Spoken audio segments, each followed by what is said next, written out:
विश्वास कीजिए इस बात पर, भगवान की कृपा की अवहेलना मत कीजिए। यदि तुम्हें कोई तिरस्कार कर रहा है, तुमसे कोई बात नहीं कर रहा है, तुम्हारे सामने भारी समस्याएं आ रही, तो कृपा है हमारे श्री हरि की। अब ऐसा विधान होने वाला है जिससे जन्म जन्म की बिगड़ी बनने वाली है। मान लो बात, भगवान जिससे अपना प्रेम देना चाहते हैं उसको सब जगत से ठोकर लगवा देते हैं। ऐसा ही है, ऐसा ही है। जिस पर भगवान कृपा करते हैं उससे जगत में कोई प्यार नहीं करता, और वो ठुकराया हुआ जगत का जब भगवान के द्वार पर आता है तो निहाल हो जाता है। कृपा करते हैं तब ठुकराते हैं, ये कृपा होती है। अगर चिंतामणि वैश्या बिल्वमंगल जी को ठोकर न लगाती तो भगवत साक्षात्कार की योग्यता ना आती। जगह जगह पर ऐसा देखा गया कि जब जगत की ठोकर लगी तो भगवान का द्वार उसे दिखाई दिया। फिर भगवान ने इतना ऊंचा उठा दिया कि उसे भगवान स्वरूप मानने लगे हम। बिल्वमंगल जी को बिल्वमंगलाचार्य भगवत स्वरूप माना गया। किसी भी वस्तु से, व्यक्ति से, स्थान से जब ममता होती है तो अज्ञान इतना बढ़ जाता है कि भगवान हैं भी कि नहीं ऐसा संशय होने लगता है। ये महापुरुषों के वचन हैं। जब भगवान कृपा करते हैं और सब जगह से ठोकर लगती है और ममता भगवान के चरणों में हो जाती है, तब उसको जो ज्ञान, जो आनंद प्राप्त होता है वो कहीं नहीं है। जैसे हम स्वप्न में बाजार देखते हैं, मित्र देखते हैं, शत्रु देखते हैं, अच्छा देखते हैं, बुरा देखते हैं, लेकिन जब जगते हैं तो सब झूठा होता है। ऐसे ही उमा कहो मैं अनुभव अपना, सत हरि भजन जगत सब सपना। जब भगवान कृपा करते हैं तो स्वप्न टूट जाता है जगत का, जो हम ये माने हुए हैं ये मेरे, ये अपने, ये मुझे बहुत प्यार करते हैं, झूठा स्वप्न टूट जाता है। भगवान उसी को मिलते हैं जो अपने आप को अपनी मानी हुई मान्यता के सहित अपना अस्तित्व भगवान के हाथ दे देता है। भगवान ऐसे उपासक को अपने आप को दे देते हैं। सौदा पक्का, आप अपने आप को दे दीजिए, कुछ न रहे आपका, तो भगवान अपने आप को दे देंगे। अहम भक्त पराधीनो असुतंत्र इव दीजिए, मैं भक्तों के हाथ बिका हुआ दास हूं। भगवान कहते मैं हूं भक्तन को दास, भगत मेरे मुकुटमणि। पग चापूं और सेज बिछाऊं, नौकर बनूं हजाम, हाकू बैल बनो गढ़वारो, बिना तनख्वाह रथवान, यही तो मेरे मन में ठणी, भगत मेरे मुकुटमणि। अपनो परण विसार, भगत को पूरो परण निभाऊं, जाचक जाचू कहे तो बेचे से बिक जाऊं, जैसे पतिव्रता नारी घणी, भगत मेरे मुकुटमणि। मैं भक्तन को दास, भगत मेरे मुकुटमणि। यदि भक्त अपना सर्वस्व समर्पित कर देता है तो भगवान भी भक्त के हाथ में बिक जाते हैं। ये सौदा महंगा नहीं, बड़ा सस्ता है, क्योंकि आप अपना जीवन तो भोगों में ही बेच दिए जो नाशवान है। एक बार ये सौदा करके देखो, बहुत महंगा है, बहुत सस्ते में मिल रहा है। प्राण दिए ये प्रेम न पइए, ऐसो महंगो आए सखीरी। बड़ा महंगा है, अगर प्राण देने से मिल रहा है तो दौड़ के ले लो, कहीं दूसरा ना ले ले। हमारा जीवन सार्थक हो जाएगा यदि हम अपने आप को श्री भगवान के हवाले कर दें। मन वचन कर्म से अब मैं आपका हूं। दुख दो या सुख दो, दुर्गति हो या सदगति हो, अब केवल आप ही मेरी गति हो। बहुत बड़ी उत्तम बात है। भगवान के लिए अपना सर्वस्व समर्पित कर दो, अभी बेपरवाह हो जाओगे। ये जो चिंता है, जो शोक है, जो नाना प्रकार की परेशानियां हैं, ये अहंकार कारण है। अहंकार। भगवत प्राप्ति कुछ कठिन नहीं है, बिल्कुल कठिन नहीं है, किसी साधन की जरूरत नहीं है। साधन केवल असाधन त्यागने के लिए। असाधन त्याग दो, अभी भगवत स्वरूप प्रकाशित हो जाए, क्योंकि वो है। जो है उसको किसी साधना से पैदा नहीं किया जाता, वो है। साधन से असाधन का नाश हुआ, मन शांत और निर्मल हुआ, भगवत साक्षात्कार हो गया। पर एकमात्र समर्पण इसमें काम करता है। मन वचन कर्म से समर्पण। एक पद महापुरुषों ने गाया कि हरि मेरा सर्वस्व आपको समर्पित है, मेरी गति तुम ही, अनेक तोष पाऊं। बहुत जोर की बात है। बड़े महापुरुष का पद है, श्री सूरदास मदन मोहन जी महाराज। अगर हमने अपने प्रभु को सर्वस्व समर्पण कर दिया तो वो अनेक तोष पाऊं, अनेक प्रकार से अपने भक्त का सुख। भगवान का एक नाम है भक्त जनमन रंजन, अपने भक्त के मन को अपार आनंद देने वाले बन जाते हैं। प्रायः लोग डिप्रेशन के शिकार होते चले जा रहे हैं। क्यों? कल भी एक यहां बहुत परेशान है। डिप्रेशन है कि आप समझिए पहले, व्यर्थ का चिंतन, व्यर्थ की कल्पना, व्यर्थ का भय, व्यर्थ की घबराहट, कहीं ऐसा ना हो जाए, कहीं ऐसा ना हो जाए। क्यों ऐसा हो रहा है? पाप कर्म किए हैं, पाप कर्म किए हैं, अब उनके दंड का समय आ रहा है। तो सबसे पहले बुरी दशा आने के पहले बुद्धि बदली जाती है। जेहिका विधना दारुण दुख दीन, तेहिके मति पहले हरिलीन। सिद्धांत को समझो। और व्यर्थ की कल्पना, अगर उसी समय यह बात आने लगे पॉजिटिव, क्या होगा? भगवान मंगल करेंगे, अभी डिप्रेशन खत्म होना शुरू हो जाए। पहली बात, पाप नष्ट हुए बिना तुम्हारा मन निश्चिंत, निशोक, निर्भय नहीं होगा। प्यारे, दवाइयों से समय काट सकते हो, लेकिन पूर्ण स्वस्थ नहीं हो सकते। पूर्ण स्वस्थ तब होगे जब आपका मन निर्मल होगा, मन शांत होगा, मन पॉजिटिव चिंतन करेगा, सकारात्मक चिंतन करेगा। और वो तब होगा जब आप नाम जप करोगे, जब भगवान का भरोसा ले लोगे। तो बड़ी से बड़ी विपत्ति में भी अब क्या होगा? वही होगा जो प्यारे ने मंगल रचा है। अब वही होगा जो आनंदमय होगा। मेरी गति तुम ही अनेक तोष पाऊं, चरण कमल नख मनि पर विषय सुख बहाऊं।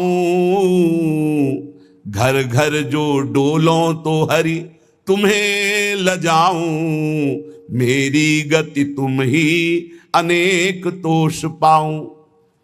आपके श्री चरण कमल नखमणि का साक्षात्कार करने के लिए समस्त विषयों को बहा दिया, त्याग दिया।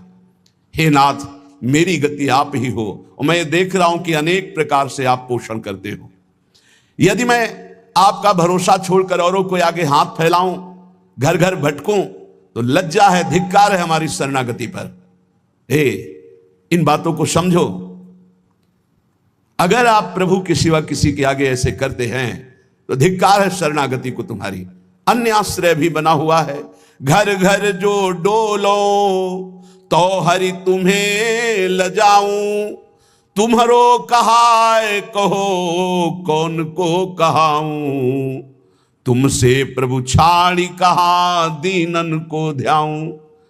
इतने बड़े प्रभु का कहलाकर अब किसी के आगे हाथ फैलाऊं? आप प्रभु के आश्रित हैं, प्रभु को छोड़कर किसी और के आगे, जो खुद विषयों का गुलाम है, खुद जो नाना प्रकार के भोगों की मार से परास्त है, उसके आगे आप हाथ फैला रहे हो। धिक्कार है, तुम भगवान के कैसे दास हो, कैसे भगवान के भक्त हो। तुमसे प्रभु छाड़ी कहा दीनन को ध्याऊं, मेरी गति तुम ही अनेक तोष पाऊं। महारानी जी, प्रभु जी, वो देख रहे हैं। तुम्हें ऐसे किसी से कहने की जरूरत नहीं। विश्वास करो, थोड़ा धैर्य रखो। 12 बजे पाते हो, 2 बज सकते हैं, लेकिन धैर्य रखो। 2 बजे ऐसा मिलेगा जो 12 बजे कभी नहीं पाया है। विश्वास करो, धैर्य रखो, टूटो मत। तुम्हारो कहाए कहो कौन को कहाऊं, तुमसे प्रभु छाड़ी कहा दीनन को ध्याऊं।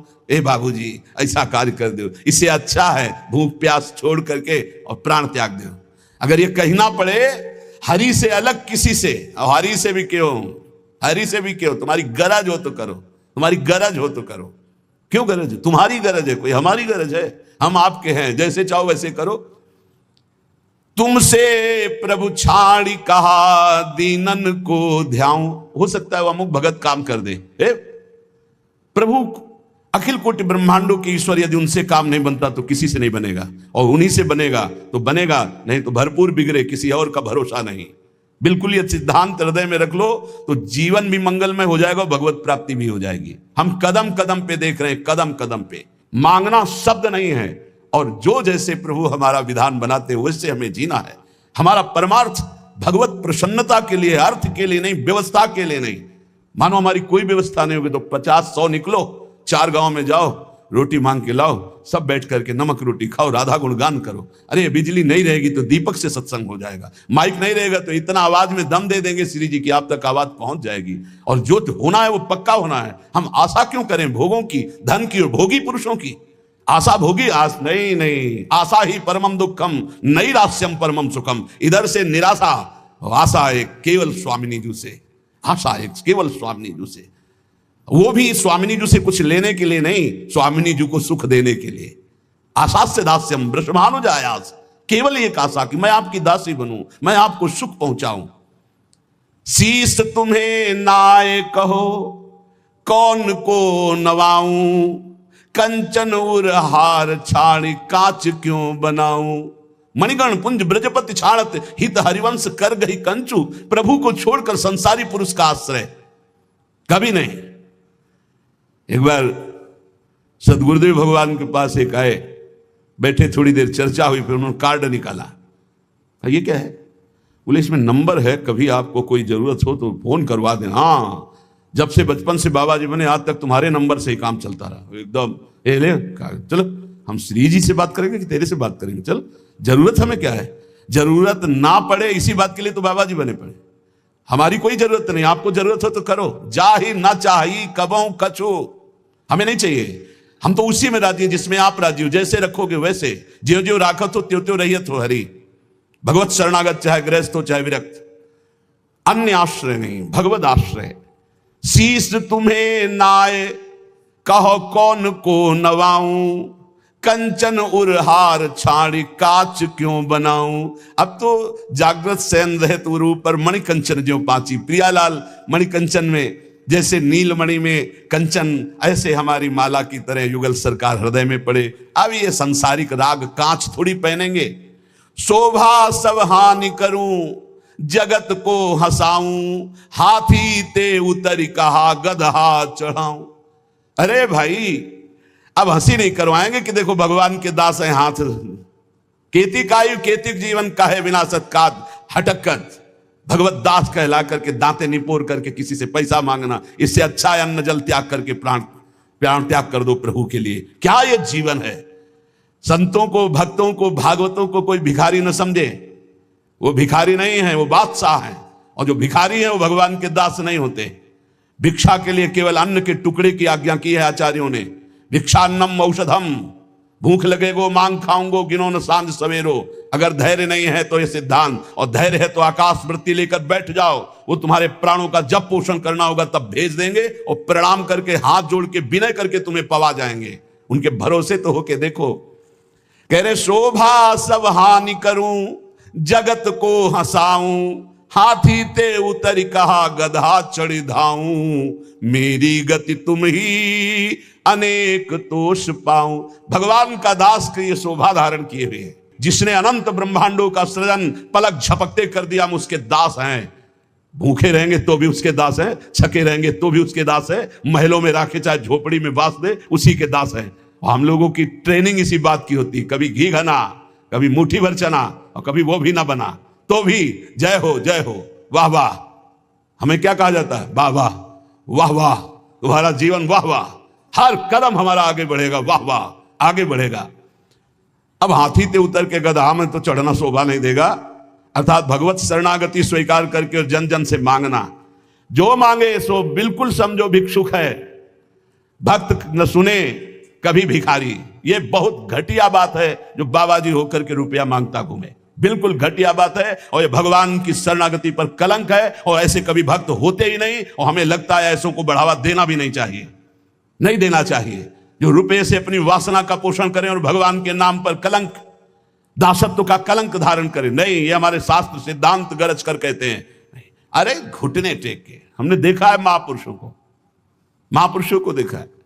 एक गरीब किसान अगर 10 रुपया निकाल के देता है, हाँ ऐसे आराम से रख ले, और वहीं 18 लाख रुपए एक आकर के दे रहा सामने रख, ए उठा, नहीं नहीं सरकार आपकी सेवा, क्यों तुम्हारे बाप के नौकर सेवा में लगा दे, उठा चल। क्यों? उसको क्यों देखा? क्योंकि वो अहंकार से दे रहा है कि हम बड़े धनी, और वो गरीब बड़े दैन्यता से दे रहा है, मालिक हम तो देने लायक नहीं, गरीब आदमी 10, तो उठा करके बड़ी प्रशंसा करते हुए और उसको रखते, और एक वहीं बड़ी धनराशि देता है, अपमानित करके हटा देते। चलो कैसे समझा जाए? दुर्योधन कह रहा है आओ दुशासन के महल में, देवराज इंद्र को भी जो भोग दुर्लभ है वो है। मानो भगवान को कह रहा है कि आओ, जो तुमने नहीं पाया होगा वो पाएंगे। वहां से चले आते हैं, देखते भी नहीं, और विदुरानी के हाथ के केले के छिलके पाते हैं। जैसा मेरे स्वामी का स्वभाव वैसा सेवक का भी स्वभाव होता है, वैसे उनके संतों का और भक्तों का स्वभाव होता है। वो कभी वैभव पर झुकने वाले या बिकने वाले नहीं होते हैं।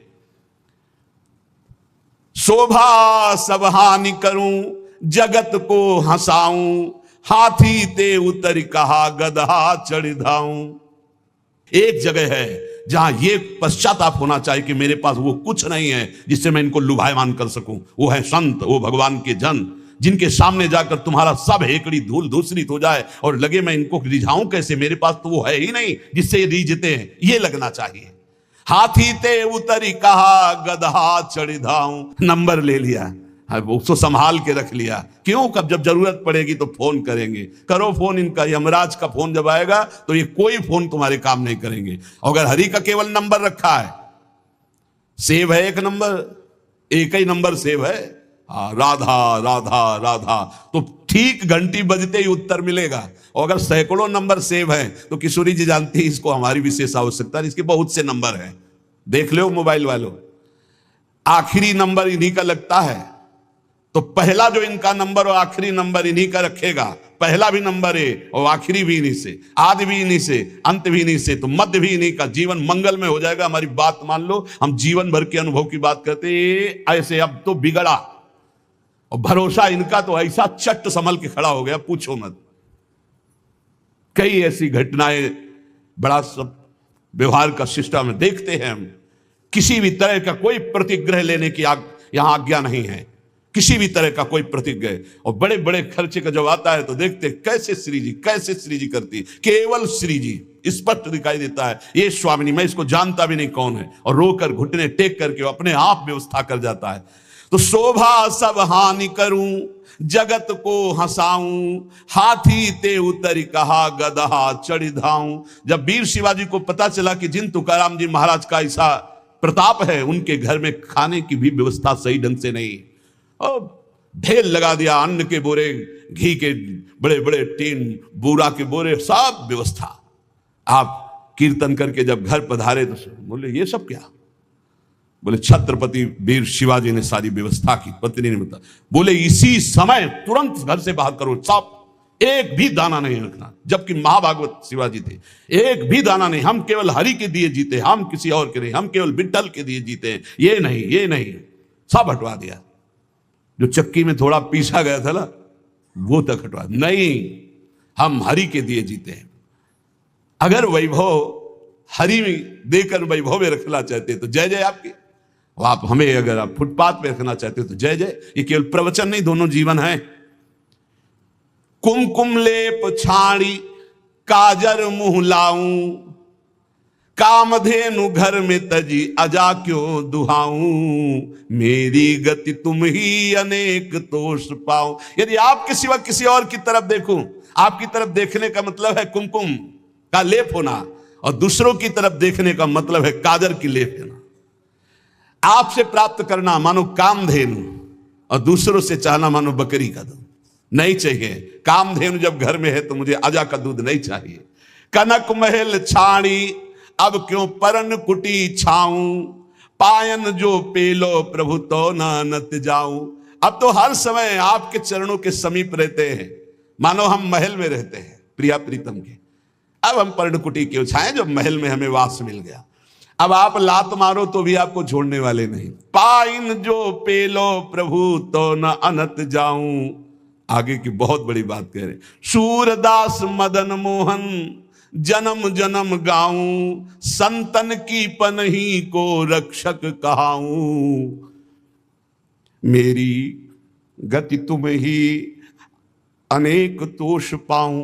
हे प्रभु, बार बार जन्म हो और आपका ही नाम जप करके आपकी लीलाओं का गायन कर व्यतीत हो, और आपके परम प्रेमी भक्त संतों की जूती का मैं रक्षक कहलाऊं। जहां उनकी जूती उतरे वहां मैं रखकर उनको साफ करूं और उनकी सुरक्षा करूं। संतन की पनही को रक्षक कहाऊं, मेरी गति तुम ही अनेक तोष पाऊं। एकमात्र अपने आराध्य देव का आश्रय और आराध्य देव का आश्रय जब सदगुरु के द्वारा मिलता है तो एक खास बात होती है, उसमें संबंध पकड़ने वाली बात है, बड़े भाव का विषय है। अगर हमसे भजन नहीं भी हो रहा है तो हमारी भगवत प्राप्ति निश्चित है, यदि हमारा संबंध दृढ़ है। संबंध दृढ़, और संबंध दृढ़ है तो भजन हर श्वास होता है, किया नहीं जाता। जैसे शरीर से संबंध दृढ़ हो गया है तो शरीर का नाम कभी भजन करते हो ना कभी भूलते हैं, हर समय शरीर की स्मृति बनी रहती है। जितना भी व्यवहार होता है वो शरीर के लिए होता है, खान पान, देखना सुनना, भोगना कमाना, सब शरीर के लिए। संबंध, भगवान संबंध का बहुत सुंदर व्यवहार जो हमारा बनता है हृदय में, तो वैसे ही प्रभु निर्वाह करते हैं। हमारे संबंध के 5 भाव हैं,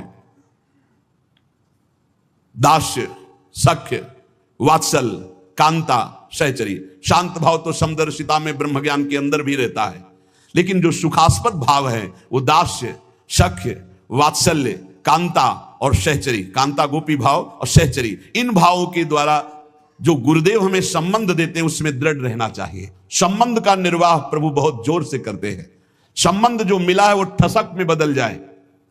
मैं प्यारी जू की सहचरी हूं, मैं प्रियाजू की प्रिय सहचरी हूं, ये ठसक बन जाए। जैसे अपने वृंदावनवासी राधा उपासी नित्य विहार रस के जो भजनानंदी जन है, चाहे वो गृहस्थ हो चाहे विरक्त, ठसक होनी चाहिए हमारे माई श्यामाजू को राज, मैं श्री जी की हूं, मैं प्यारी जू की हूं।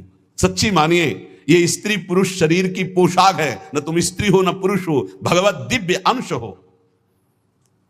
कैसे निर्वाह करते हैं संबंध का हमारे प्रियालाल श्री विठलनाथ जी। कल आपने चर्चा सुनी श्री त्रिपुरदास जी की, उसमें श्री विठलनाथ गोस्वामी जी का भी नाम आया था। श्री विठलनाथ जी ठाकुर जी के प्रति वात्सल्य भाव रखते थे। मेरे लाला पुष्ट मार्गी, वात्सल्य भाव, जैसा भाव करोगे वैसे ही। ये था माम प्रपद्यन्ते तास तथैव भजाम्य हम। ठाकुर जी के प्रति इनका पुत्र भाव था, मेरा लाला। जैसे नंद बाबा, ठीक ऐसा ही भाव श्री विठलनाथ गोस्वामी जी का। एक बार श्री श्रीनाथ जी को दूध पवा रहे थे, ठाकुर जी ने एक घूंट पिया दूध और कटोरा ऐसे हटाते हुए कहा जय जय, क्या कमी रह गई दूध में? ठाकुर जी ने कहा बहुत मीठा कर दिया, मिश्री बहुत अधिक डाल दी, मुझसे पिया नहीं जाता। बड़ी मनोहार करी, आज पी लो कोई बात नहीं, क्योंकि पुत्र भाव है। ठाकुर जी ने बड़ा ऐसे करते हुए पिया। दूसरी बार भोग में आपने मिश्री कम मिलाई, ठाकुर जी ने एक घूंट पिया, ऐसे कर दिया। कहा जय जय, आज क्या कमी? कहा दूध तो एकदम सीठा कर दिया, फिर भी पी लो। थोड़ा ही कम तो मिश्री मिलाई, पहले वाले में आप कह रहे थे मिश्री बहुत अधिक है तो इससे थोड़ी कम कर दी। बोले नहीं सीठा है, पी लो, आप पी लो। बहुत दुलार किया, दूध पी लिया। तीसरी बार जब भोग लगाया तो मिश्री अलग दूध अलग। लालजू ने कहा आपने ऐसा क्यों किया, मिश्री क्यों नहीं मिलाई? गोसाई जी ने कहा जब मेरे द्वारा मिलाई हुई मिश्री आपको पसंद ही नहीं आती, कभी कह देते हो बहुत मीठा है, कभी कह देते हो सीठा है, तो आज स्वयं मिला लो। तो हंसकर कहा कि हम मिलाने लायक हैं, हम आपके बालक हैं, बालक मिलाना क्या जाने। और दौड़ गए और गोद में बैठकर छाती से चिपक गए और कहा रूस गए क्या, मिला के पिलाओ, हम तो बालक हैं, हम थोड़ी मिला पाएंगे। ये था माम प्रपद्यन्ते, वात्सल्य भाव, मेरे पुत्र हो। तो वैसे ही ठाकुर जी गोसाई जी के हृदय से चिपक करके श्री श्रीनाथ जी कहने लगे मैं तो आपका बालक हूं ना। अशुभ प्रवाह होने लगा। ठाकुर जी ऐसे महान सुख देते हैं जो जिस भाव से। एक दिन मचल गए, सैया रचना करके जब शयन कराने को गए, कहा यह सैया ठीक नहीं है, दूसरी सैया ले आए। ये बिछौना ठीक नहीं है, दूसरा बिछौना ले आए। नहीं ये रंग मुझे पसंद नहीं, और रंग का बिछौना बिछा दिया। अब कितने बिछौना कितनी सैयाएं बदल दी लालजू महाराज बार बार, ये ठीक नहीं, ये ठीक नहीं। पसीना पसीना हो गए थे गोसाई जी। गोसाई जी ने कहा कि आपको कौन सी सैया पसंद आएगी, कौन सा बिछौना पसंद आएगा? बोले बताओ, तुम सैया बनो और तुम्हारी छाती पे हम सोएंगे, क्योंकि हम यशोदा मैया की गोद में ही सोते अगर दिन में कभी अथाई में बाबा के पास गए तो उनके तोंद पे लेट के सोते, तो आप लेटो और आपकी गोद में हम श्रीनाथ जी, श्री विठलनाथ जी गोस्वामी जी की गोद में, जैसे मां की गोद में बच्चा, ऐसे श्रीनाथ जी सोए। एक दिन श्रीनाथ जी के सामने गिरिराज जी से बंदर आया, हु ऐसे किया, वो जैसे बंदर करते हु ऐसे, वो बड़ी जोर रो पड़े श्रीनाथ जी, और गोस्वामी जी सेवा में थे। तत्काल गोस्वामी जी के ऐसे गोद में चिपक गए और कहा, बंदर मुझे डर लगता है। गोसाई जी ने कहा, इस बंदर से डर लगता है? बड़े बड़े भयंकर बंदर, न जाने कितने महाबली बंदर और बड़े बड़े भयंकर राक्षस रामावतार में तुम कैसे मारे होगे राक्षसों को, और कैसे तुम्हारे साथ बंदर सेना थी, हमारी तो समझ में नहीं आता। ऐसे कह के मन में पर्वताकार बंदर, महाभयानक राक्षस हो, यहां छोटे से बंदर को देख के चिपक गए और डर करके कहते, मुझे बंदर से डर लगता है। जब शयन करने गए तो ठाकुर जी ने शयन में कहा कि देखो गोसाई जी, एक ही भाव रखो, एक म्यान में दो तलवार नहीं होती। यदि पुत्र माना है तो केवल पुत्र मानो, अगर भगवान मानोगे ऐश्वर्य तो फिर पार नहीं पाओगे, हम ऐसा ऐश्वर्य दिखाना शुरू कर देंगे। अगर पुत्र माना है तो केवल पुत्र ही मानो, तो तुम्हारा बेटा बंदर से डरेगा कि नहीं? तो हम वैसे ही डर रहे हैं जैसे बेटा डरता है। और अगर ये कि भगवान ऐश्वर्यशाली, तो फिर पार नहीं पाओगे, हम इतना ऐश्वर्य दिखा देंगे। एक म्यान में दो तलवार नहीं रहती। गोसाई जी जगे एकदम, और श्रीनाथ जी को देखा पास में, तो गले से लगा करके दुलार करते हुए, वात्सल्य भाव। एक दिन चूड़ी पहनाने वाली आई, गोसाई जी ने कहा कि जाओ हमारे घर में जितनी बहुएं हैं सबको चूड़ी पहना दो और पैसा यहां ले लेना आके। आपके 7 पुत्र थे तो 7 बधुएं थी। गोसाई जी ने यह नहीं कहा कि 7 बधुओं को पहना देना, कहा कि मेरी जितनी बहुएं हैं उन सबको चूड़ी पहना दो और पैसा यहां से ले जाना। अब उनकी 7 बहुएं तो चूड़ी पहनी, 8वीं श्री स्वामिनी जी पहुंच गई अपने कर कमल। जे ही उस चूड़ी पहनाने वाली ने श्री जी के कर कमल को देखा, अशुभ प्रवाह, आनंद मूर्ति हमारी प्यारी जो है, अशुभ प्रवाह होने लगी। ऐसा उसको लगने लगा कि आनंद के आवेग में मुझे मूर्छा आ जाएगी।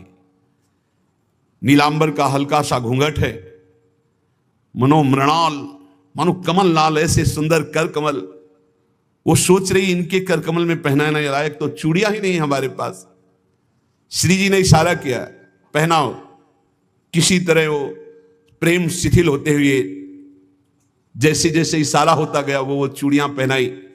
बहुत देर तक वह शुभ प्रवाह करती रही। इसके बाद गोस्वामी जी के पास उसको ले जाया गया।